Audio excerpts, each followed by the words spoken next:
Magandang araw mga viewers. Ang problema nito kung makikita nyo, grabe yung dumi ng brake master reservoir niya.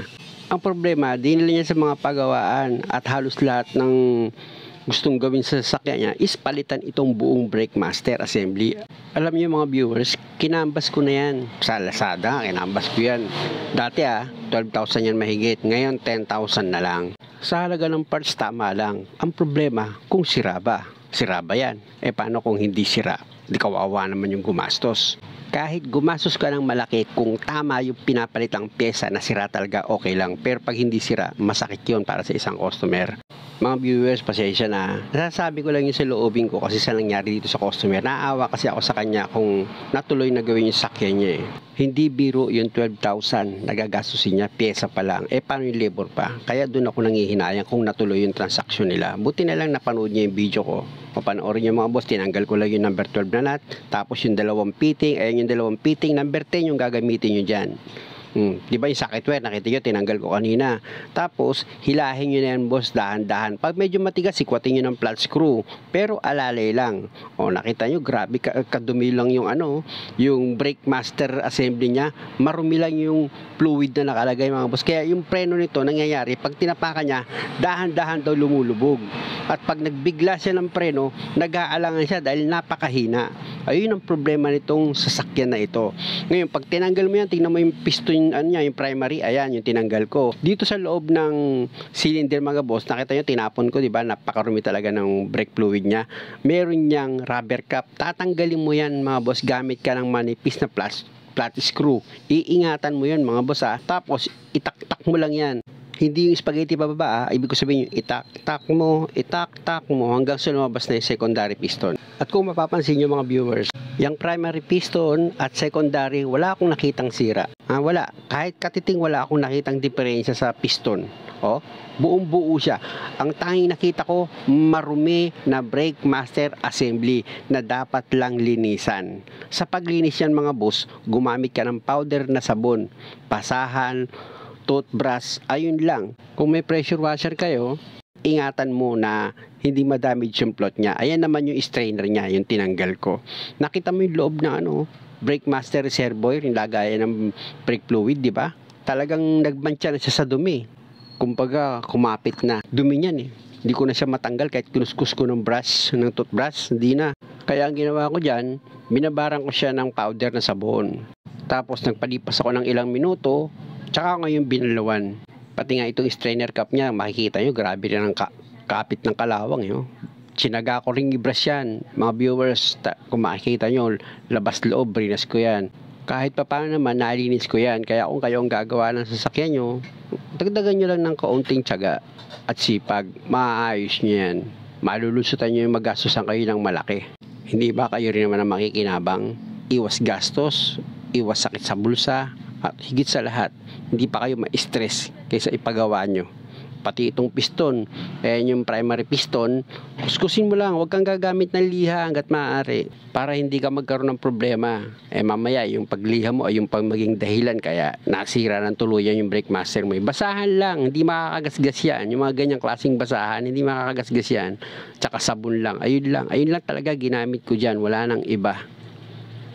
At dahil nga may sabon yan, nilagyan ko ng tubig tapos kinalug-kalug ko. Ganun lang tapos babanlawan mo na siya. Sa pagbanlaw naman mga viewers, napakadali lang. Nakita mo naman, madali lang magbanlaw kung naglalaba ka Pag hindi ka marunong magbanlaw, tanong mo sa asawa mo o kaya sa nanay mo. Pag di mo talaga alam, tanong mo sa katulong mo.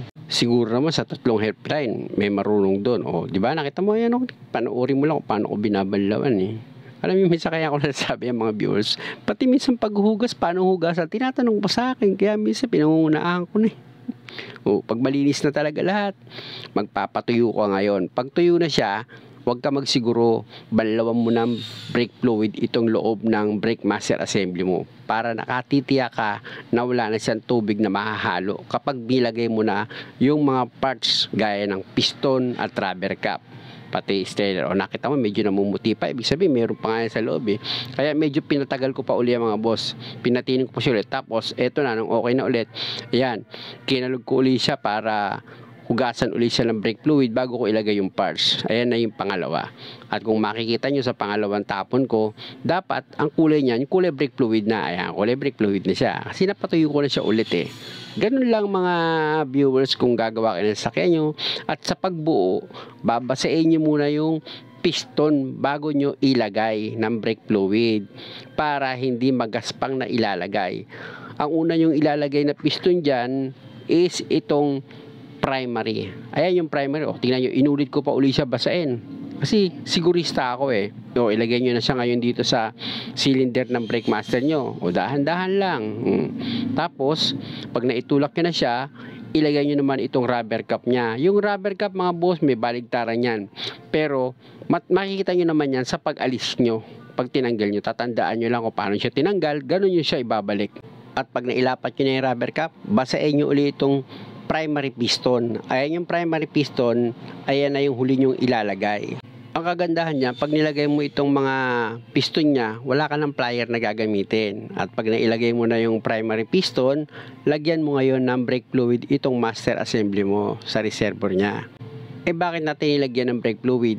Kasi bago ko isalpak yan, naging ugali ko na yung binibleed ko muna bago ko isalpak doon sa hydrovac para sigurado. Ayan, nakita nyo, wala pa siyang fluid na nakaabang. Ngayon, ipapump ko ngayon yan. Ayan, pump. Mapapansin nyo, lumabas na yung brake fluid. Ipump mo pa rin yan hanggang sa mapansin mo, yung brake fluid niya, lumalaban na, yung balang sumisirit na siya. O kung makita mo, ayan na yung brake fluid, kita na. Pwede mo na ngayon ilagay yan sa hydrovac. Siyempre, huwag mo kalimutan lagay yung strainer, at saka yung cap nitong reservoir mo dito sa brake master. Ayan, yung kulay itim na ilagay ko mga viewers. O, lagay na natin dito. Bago mo ilagay itong brake master assembly mo, punasan mo muna yung hydrovac. Kahit papano, presentable ka naman sa brake master mo bago mo ilagay. Sa paglagay ng brake master, mga viewers, may push rod itong hydrovac. At yung huling piston na nilagay mo, yung primary piston, may butas din yun. I-shoot mo ron yung push rod sa primary piston mo. Ganun lang. Tapos pwede mo nang ilagay itong dalawang fitting na number 10. At pag naipakapit mo na yung thread, gamitan mo ng combination wrench na number 10 na open wrench. O, higpitan mo. Tapos ilagay mo na yung dalawang nut na number 12 dito sa brake master. Tsaka mo ngayon higpitan. Kailangan yung paghigpit mo dyan mga boss, maayos na pagkakahigpit ha. Hindi pwedeng maluwag yan. Huwag ka naman sumobra, baka malustred. Pag okay na, lagyan mo siya ng brake fluid. Dahil ang gagawin natin susunod, papaandarin mo yung makina dahil magbibleed tayo. Sa pagbibleed mga viewers, kailangan nyo na makakasama. Siya yung mag-pump ng brake pedal nyo. Tapos, ipapatigil nyo yun, ipapapirmis nyo na nakadiin bago kayo mag-release ng brake fluid dito sa mga fitting. Dapat ganon, nakadiin siya bago kayo mag-release ng brake fluid. Bali, paulit-ulit nyo lang gagawin yun hanggang sa yung brake pedal nyo is bumalik na siya sa normal na tigat. Tapos pag okay na, o lagyan nyo sa ulit ng brake fluid, takpan nyo, at huwag nyong kalimutang ilagay yung socket wire dito sa brake master assembly nyo. At muli, maraming salamat sa panonood. Huwag nyo naman sanang kalimutang mag-subscribe sa channel ko mga viewers. Ito yung sasakyan, nirotis na namin. At maraming salamat sa Diyos dahil naging okay na ulit yung brake niya. Salamat!